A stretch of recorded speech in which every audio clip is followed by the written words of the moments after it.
सो hi everyone, मेरा नाम है हार्दिक एंड आज हम करेंगे साइंस का आपका चैप्टर नंबर फर्स्ट, जिसका नाम है केमिकल रिएक्शन एंड इक्वेशन। भाई इधर रिएक्शन लिखना भूल गया मैं, है ना। केमिकल रिएक्शन एंड इक्वेशन आपका चैप्टर है, ठीक है। एंड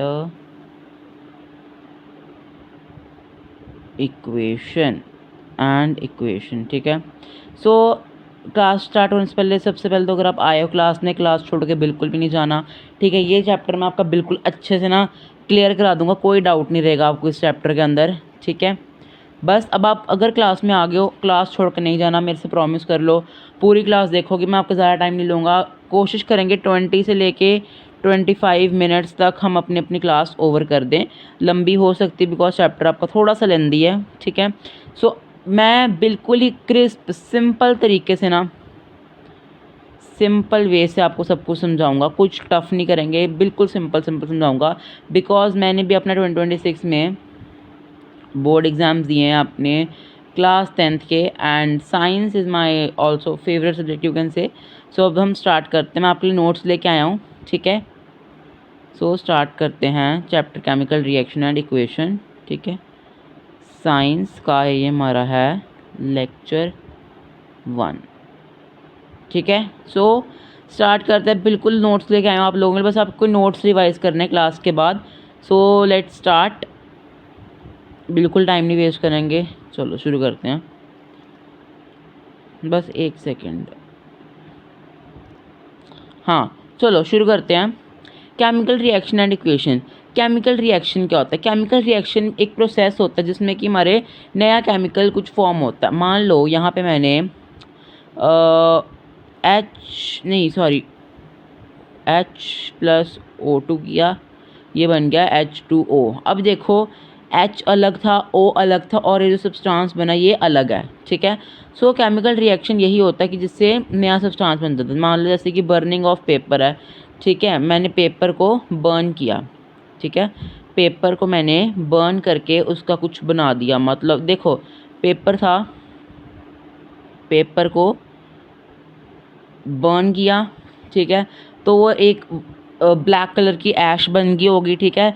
अब जो ब्लैक कलर की ऐश थी, अब वो दोबारा पेपर में नहीं बन सकती। जो ऐश बन गई ब्लैक कलर की, वो दोबारा पेपर में नहीं आ सकती। तो इसको हम कहते हैं केमिकल रिएक्शन, ठीक है। केमिकल रिएक्शन क्या होता है? The process in which new chemicals are form, जिसमें कि नए केमिकल्स फॉर्म होते हैं, ठीक है। और अब पहले चैप्टर के नेम से क्लियर हो रहा है, केमिकल रिएक्शन एक में जिसमें नए सब्सटेंस बनते हैं। अब केमिकल इक्वेशन क्या होता है, ठीक है। केमिकल इक्वेशन क्या होता है? Chemical reaction with symbols and formula. बहुत ही सिंपल है केमिकल इक्वेशन। ये आई थिंक आपने 8th में पढ़ा भी हो, नहीं 7th में पढ़ा होगा। एक चैप्टर है ICSE में आई थी, मैंने ICSE में पढ़ी थी 8th, तो उसमें एक चैप्टर है, चैप्टर का नेम था लैंग्वेज ऑफ केमिस्ट्री। उसमें पूरा डिटेल में समझाया हुआ है। देखो केमिकल इक्वेशन, मान लो एक एग्जांपल समझते हैं। इसको इरेज कर दूं, 1 मिनट।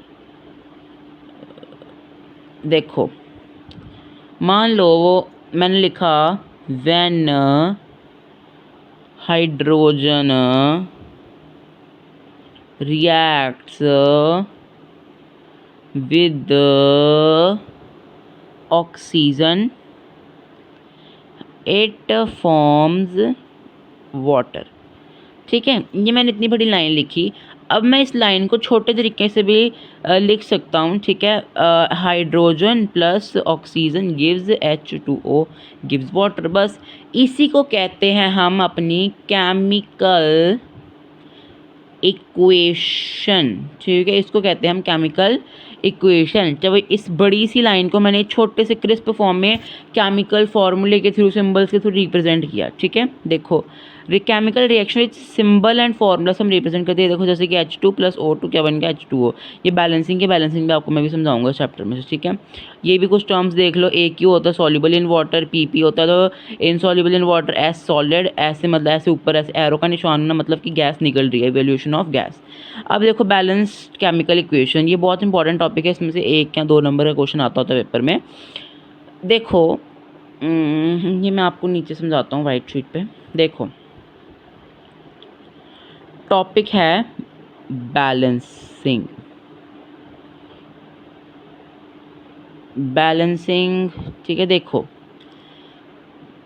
मान लो एक सिंपल सी एग्जाम्पल लेते हैं, H2+O गिव्स 2H2O, ठीक है। ये आपकी कुछ है इक्वेशन, मान लो गलत हो सकती है, सही हो सकती है, आप बस ऐसे मान के चलो, ठीक है। अब देखो यहाँ पे H2 है, ठीक है। यहाँ पे H कितने हैं? 2।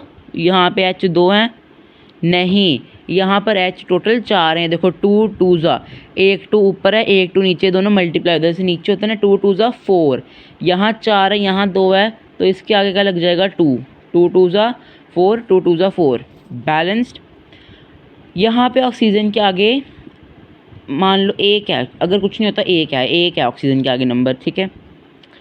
तो यहाँ पे ऑक्सीजन के आगे कितना? 1 है, नहीं, यहाँ पे ऑक्सीजन के आगे 2 है। देखो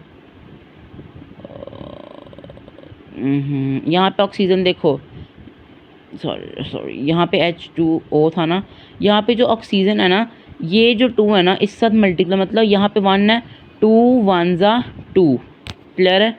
ये होता है सारा केमिकल रिएक्शन, केम बैलेंसिंग का खेल, ठीक है। देखो इसका मतलब क्या होता है? नंबर ऑफ एटम्स, ठीक है, जो नंबर ऑफ एटम्स है दोनों साइड में, ठीक है, number of atoms of each element in chemical equation should be same, ठीक है। एटम्स हैं, देखो जैसे राइट हैंड साइड पे यहाँ पे A के साथ 2 है, B के साथ 2 है, और राइट हैंड साइड पे 2AB, मतलब दोनों के साथ 2 2 है, ठीक है। देखो यहाँ पे A 2A plus 2B is equals to 2AB, ठीक है। देखो ये अब बैलेंस है, ठीक है। क्यों बैलेंस है? क्योंकि A के साथ 2, इधर भी A के साथ 2, B के साथ 2, B के साथ इधर भी 2, तो ये बैलेंस है। अब देखो अगर मैं यहाँ पे लिख दूँ 2A plus 2B is equals to AB, ठीक है, ये बैलेंस नहीं है, क्योंकि यहाँ 2 है, यहाँ 1 है, यहाँ 2 है, यहाँ फिर 1 है, तो ये बैलेंस नहीं है। ऐसे ही हमको बैलेंसिंग करनी पड़ती है, आपको इक्वेशंस होंगे, आपको बैलेंस करनी पड़ेगी। आपकी एनसीईआरटी बुक पे जो ब्लू क्वेश्चंस हैं, फर्स्ट आता है आई थिंक 7 पेज, पता नहीं क्या पेज नंबर है, उस पर इक्वेशन उनको बैलेंसिंग करना सीखना, ठीक है। ठीक है, नंबर ऑफ एटम्स मतलब दोनों साइड इक्वल होते हैं, लेफ्ट हैंड साइड भी और राइट हैंड साइड भी, ठीक है। अब वाई बैलेंसिंग, अब देखो एक क्वेश्चन ये पेपर में आएगा ही आएगा कि बैलेंसिंग करनी ज़रूरी क्यों है, वाई बैलेंसिंग, बताओ। To obey the conservation of mass, ठीक है, ये पेपर आए, एक क्वेश्चन आया था मेरे पेपर में भी कि बैलेंसिंग क्यों जरूरी है, ये आपके प्री बोर्ड में यूनिट टेस्ट में क्वेश्चन आ सकता है कि वाई बैलेंसिंग इज इम्पॉर्टेंट, ठीक है। एक क्वेश्चन आ सकता है आपका, why balancing is important, balancing के बिना हम क्यों नहीं चल सकते, क्यों? टू ओबे, क्योंकि आपने बेटा क्लास 9th में पढ़ा था कि हमको मास दोनों साइड इक्वल होना चाहिए, ठीक है। अगर यहाँ 2 है इधर भी 2 हो, ठीक है, मास जो हो वो दोनों साइड इक्वल हो, ठीक है। अब देखो बैलेंसिंग करने की एक ट्रिक है, ठीक है। टू टोटल मास मतलब कि दोनों साइड रिएक्टेंट्स की साइड और प्रोडक्ट की साइड सेम, रिएक्टेंट प्रोडक्ट तो पता ना आप लोगों को। ट्रिक देखो, अब इसको ट्रिक क्या है, सबसे पहले बैलेंस कर लो मेटल्स को, फिर नॉन मेटल्स को, फिर जो ऑक्सीजन और हाइड्रोजन बचेगा उनको बैलेंस कर लेना, ठीक है। देखो जैसे कि देखो अब यहाँ पे जिंक, ये ध्यान से देखो इक्वेशन, देखो यहाँ पे जैसे कि जिंक है, ठीक है, जिंक के पास कितने नंबर हैं? 1, इधर कितना है? 1। अब अगला देख लो, अगला आप कोई भी देख लो, क्लोरीन देख लो, Cl कितना? 1, यहाँ कितना Cl? 2, ये यहाँ पे 2 है ना, यहाँ पे 1 है तो ये भी 2 हो गया, और यहाँ पे Cl कितना है? 2, ठीक है। H कितना है यहाँ पे? 2, इधर H कितना है? 2, ये होगी आपकी बैलेंस्ड, ठीक है। नेक्स्ट ये भी ऐसी सेम है, ये भी आपकी बैलेंस्ड है, ठीक है। अब देखो टाइप्स ऑफ केमिकल रिएक्शन, इसमें से पेपर में एक सवाल आएगा ही आएगा कि टाइप्स ऑफ केमिकल रिएक्शन क्या क्या होती हैं। सबसे पहली रिएक्शन आती है आपकी कॉम्बिनेशन रिएक्शन। कॉम्बिनेशन रिएक्शन मान लो कि A plus B equals to C, ठीक है, A है B है, दोनों मिलके एक चीज़ बन गई, उसको कहते हैं हम कॉम्बिनेशन रिएक्शन। जब 2 या 2 से ज़्यादा रिएक्टेंट्स है ना, रिएक्ट करते हैं मतलब कंबाइन होते हैं और एक सिंगल प्रोडक्ट बना देते हैं, उसको हम कहते हैं कॉम्बिनेशन रिएक्शन। बस इतना याद रख लो, जब दो चीज़ें कंबाइन होंगी वो क्या बना देंगे आपका कॉम्बिनेशन रिएक्शन। जैसे वाटर की एग्जांपल है, ठीक है, hydrogen plus oxygen is equals to water.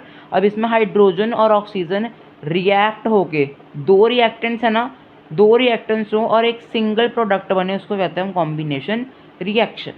ठीक है, यही था आपका कॉम्बिनेशन रिएक्शन का। इसकी एक एग्जांपल है मैग्नीशियम रिबन वाली, ये पेपर में आती होती है। मैग्नीशियम रिबन बहुत इंपॉर्टेंट है। इसकी एक एक्टिविटी है, इसमें इन्होंने क्या किया, मैग्नीशियम रिबन है उसको ऐसे उसको रखा है तो एक वाइट फ्लेक से गिरे, ठीक है। देखो मैग्नीशियम रिबन प्लस ऑक्सीजन, ये दो थे रिएक्टेंट्स, ये एक बन गया प्रोडक्ट। ये क्या हो गया आपका एक कॉम्बिनेशन रिएक्शन, ठीक है। देखो अब अगर हम मैग्नीशियम रिबन को बर्न करेंगे तो एक डेजलिंग वाइट लाइट निकलेगी, ठीक है, हीट एवॉल्व हो गया और इसको कहते हैं एक्सोथर्मिक रिएक्शन। अब देखो एक्सोथर्मिक रिएक्शन क्या होता है, एक्सोथर्मिक मतलब निकालना, ठीक है, रिलीज ऑफ हीट, उसको हम कहते हैं एक्सोथर्मिक।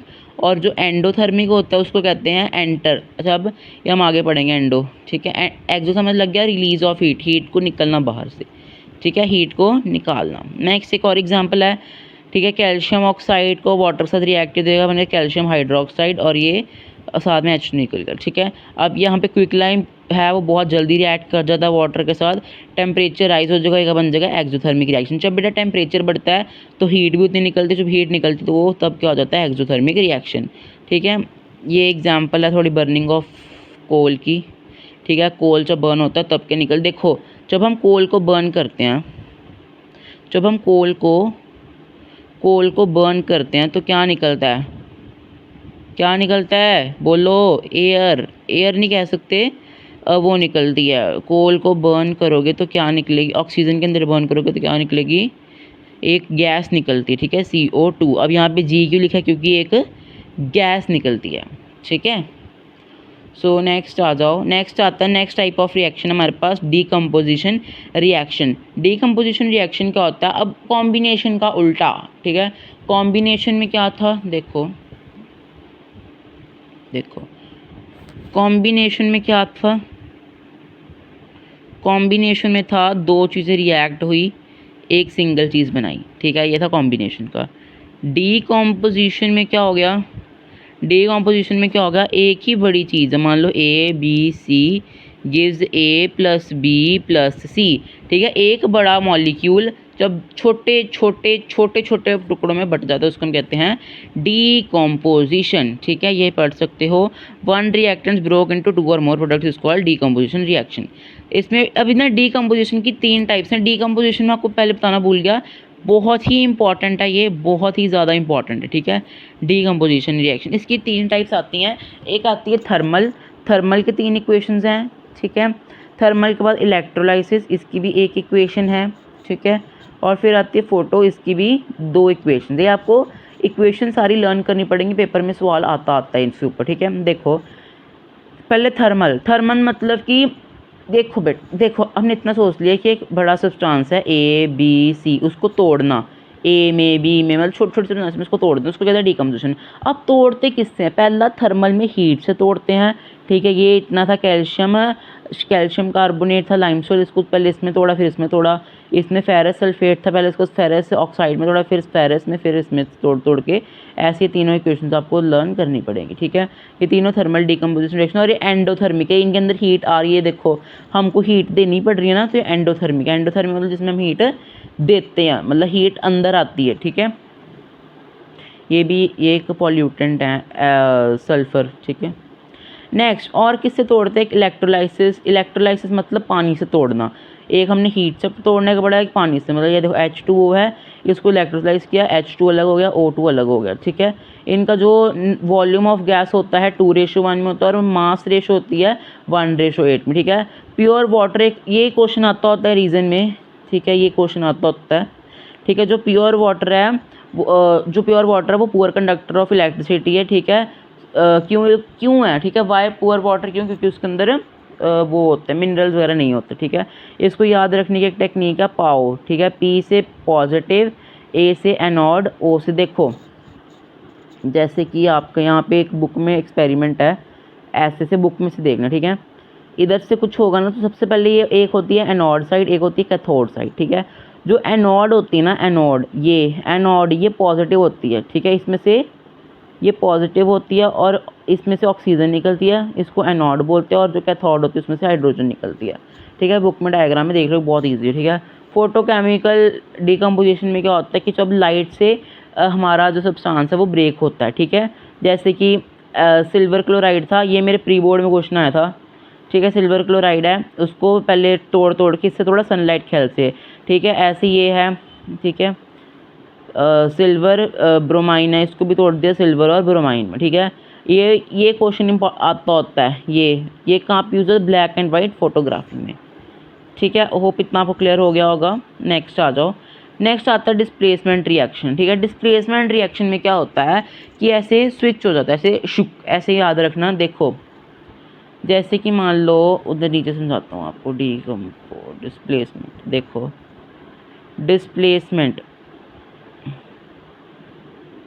डिस्प्लेस थोड़ी सी बड़ा कर लें, डिस्प्लेसमेंट रिएक्शन, इसमें क्या होता है, मान लो जैसे ए प्लस बी, ये क्या आगे जाके बन गए, एक मिनट, ए प्लस, नहीं ऐसे नहीं होगा, इसकी एग्जांपल, एक second, A B plus C gives, अब देखो ए बी सी है, ए ने सी के साथ दोस्ती कर ली, बी को छोड़ दिया, ठीक है। ए सी प्लस बी, ये होता है डिस्प्लेसमेंट। ए ने क्या कर दिया, बी को डिस्प्लेस कर दिया, इसको कहते हैं हम डिस्प्लेसमेंट रिएक्शन, ठीक है। इसको डिस्प्लेसमेंट रिएक्शन कहते हैं। जैसे कि ए ने बी के साथ दोस्ती कर ली तो ए सी हो गया, तो बी धोखा मिल गया। इसमें रिएक्टिविटी चीज़ का जो ज़्यादा रिएक्टिव होते हैं ना वो डिस्प्लेस कर देते हैं, ठीक है। इसको याद रखने की टेक्निक यहाँ नोट्स में, कूड़ी नल कार हमने ऐसे याद की थी।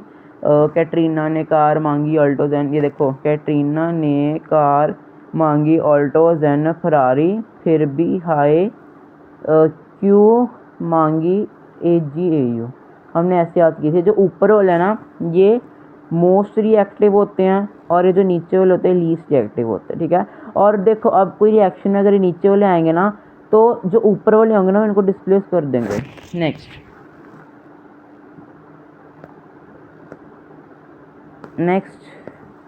यहाँ पे जैसे एग्जांपल दी हुई है, ठीक है। ये ज़्यादा इससे वो तो इसने कॉपर को इससे डिस्प्लेस कर दिया, ज़्यादा इससे पावरफुल, मतलब ऊपर आ रहा है, ठीक है, ऊपर, ठीक है। यहाँ पे कुछ एग्जांपल्स हैं। नेक्स्ट आता है double displacement reaction. Double displacement reaction में क्या होता है कि जब दो हो जाते हैं, मतलब एक पेयर ये है, एक पेयर यहाँ पे, दो पेयर है ना, तो ए ने सी के साथ कर ली, बी ने डी के साथ कर ली, जाए ए ने डी के साथ कर ली, बी ने सी के साथ कर ली दोस्ती, ठीक है। इसकी एग्जांपल आप देख सकते हो, ये दोनों है। इस example of double displacement and ये क्या लिखा हुआ है, प्रेसिपिटेशन रिएक्शन आपकी बुक में है, ठीक है, सेम ही होता है। नेक्स्ट आ जाओ, हीट इन रिएक्शन। यहाँ पे अलग से है एक्सोथर्मिक एंड एंडोथर्मिक का भी, ठीक है। सो एंडोथर्मिक में क्या है, एंडोथर्मिक में जब हीट देते हैं, देखो ए प्लस बी, देखो ए प्लस बी ने सी बनाया और साथ में हीट रिलीज होगी, ठीक है, जिसमें बर्निंग ऑफ कोल की एग्जांपल है, ठीक है। रेस्पिरेशन भी इसमें आता है, burning of natural gas, decomposition, ये सारा इसमें आता है, ठीक है। नेक्स्ट आता है हमारे पास एंडोथर्मिक रिएक्शन। एंडोथर्मिक में ए प्लस बी, इसमें हमने हीट जो है वो दी रिएक्शन के अंदर, उसको कहते हैं हम एंडोथर्मिक। एंडो हीट का एंटर होना, एक्सो हीट का बाहर जाना, ठीक है। ये इसकी एग्जांपल्स हैं। नेक्स्ट देखो रेडॉक्स रिएक्शन।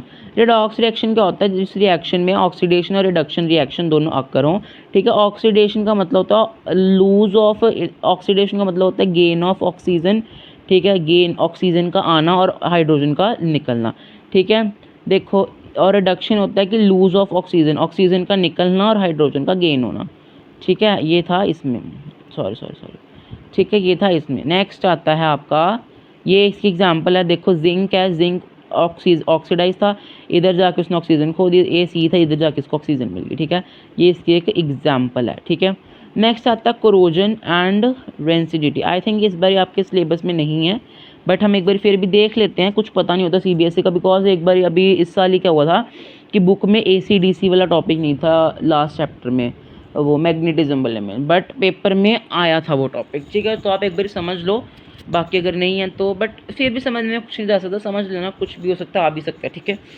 कोरोजन क्या होता है, जब मेटल को देखो, जब हमारे छतों पे देखते हैं, वो पड़ा होता है ना कुछ लोहे की, कुछ वो जंगली सा ऐसे कुछ तार पड़ी होती कुछ, तो वो ब्राउन कलर का हो जाता है। क्यों? क्योंकि उसके ऊपर क्या लग जाता है, जंग लग जाता है, ठीक है। जब वाटर वेपर और ऑक्सीजन रिएक्ट होकर मेटल के साथ है, मान लो मेटल है और वाटर वेपर और ऑक्सीजन मिलके इसको कर दे मेलिएबल, वो सॉरी मेलिएबल नहीं, इसके ऊपर रस्ट लग जाती है, ठीक है। जैसे कि रस्टिंग ऑफ आयरन, ठीक है, टर्निशिंग ऑफ कॉपर, टेंशन, ये सारे क्या होते हैं, इनको रस्ट लग जाती है, ठीक है। रेंसिडिटी का होता है जब जो फूड कोई होता है, जब हम उसको खुले में रखते हैं उसमें से स्मेल आनी शुरू हो जाती है, उसको रेंसिडिटी कहते हैं। इनकी प्रिवेंशन क्या है, ठीक है, प्रिवेंशन, इनकी प्रिवेंशन है, सबसे पहले तो इसकी प्रिवेंशन देख लो, क्रोजन की ऑयलिंग, ऑयल से नहीं हो सकता, ग्रीजिंग कर लो, ठीक है। और इसकी क्या प्रिवेंशन है, एंटीऑक्सीडेंट्स, ठीक है, एयर टाइट कंटेनर्स में रखो, बैग ऑफ चिप्स, मतलब बिल्कुल ही उसके अंदर नाइट्रोजन गैस, देखो होगा ना, एक क्वेश्चन आ सकता है, वाई बैग, जो मैं क्वेश्चन दे रहा हूँ वो याद कर लिया करो साथ, bag of chips are filled with nitrogen gas, ये क्वेश्चन आ सकता है, ठीक है। सो याद रखना। अगला physical change and chemical change. Physical change जिसमें कि कोई चेंज नहीं होता, अगर कुछ चेंज होगा दोबारा वैसे हो सकता है। केमिकल चेंज, केमिकल रिएक्शन जैसा सेम है, ये एक बार देख लो सारे, boiling of water, melting of ice, melting of wax, crushing of paper, crystallisation, ये सारे इसके example, burning of paper, fermenting of grapes, और ये सारे केमिकल की है, ठीक है। जैसे अब दूध खराब हो गया, अब वो सही नहीं हो सकता दोबारा से, ठीक है, उसका पनीर बन जाएगा, ठीक है, ये सारी इसकी एग्जाम्पल्स थी। आई होप आपको चैप्टर जो है वो क्लियर हो गया है। मैंने आपको बिल्कुल ही शॉर्ट तरीके से करा दिया चैप्टर फटाफट से। अब आपका होमवर्क, हर क्लास में आपको होमवर्क मिलता है, सो अब भी मिलेगा आपको होमवर्क साइंस का। साइंस का आपने करना क्या क्या है, एनसीईआरटी रीड करनी, बिकॉज हमने एनसीईआरटी अभी नहीं पढ़ी, एनसीईआरटी रीड करनी है आपने खुद से, ऐसे आपको सारा चैप्टर भी क्लियर हो गया। एनसीईआरटी खुद से पढ़ो, प्लस बैलेंसिंग की प्रैक्टिस करो, बैलेंसिंग अभी से कर लो, सीख लो, आगे जाके बहुत डिफ़िकल्टी होगी, बैलेंसिंग की प्रैक्टिस करो। और टाइप्स याद कर लो सारी रिएक्शंस की, ठीक है, बस। और एनसीईआरटी अच्छे से क्वेश्चन आंसर सब कुछ कर लेना, ठीक है, टाइप्स ऑफ रिएक्शन याद कर लेना, ठीक है, सारा करके आना, ठीक है। ये आपका होमवर्क है, और ये नोट्स की अगर आपको फ़ोटो चाहिए मैसेज कर देना कमेंट्स में, मैं आपको लिंक शेयर कर दूँगा। और अगर आपको कोई डाउट होता है, इफ़ एनी डाउट किसी भी चीज़ के रिलेटेड, इंस्टा पे मैसेज कर सकते हो, ठीक है, prep_zone10 इस आईडी पर डीएम कर सकते हो, ठीक है। So yes, that's it for the video, मिलते हैं आपको जल्दी की नेक्स्ट वीडियो में। Thank you so much for watching, bye.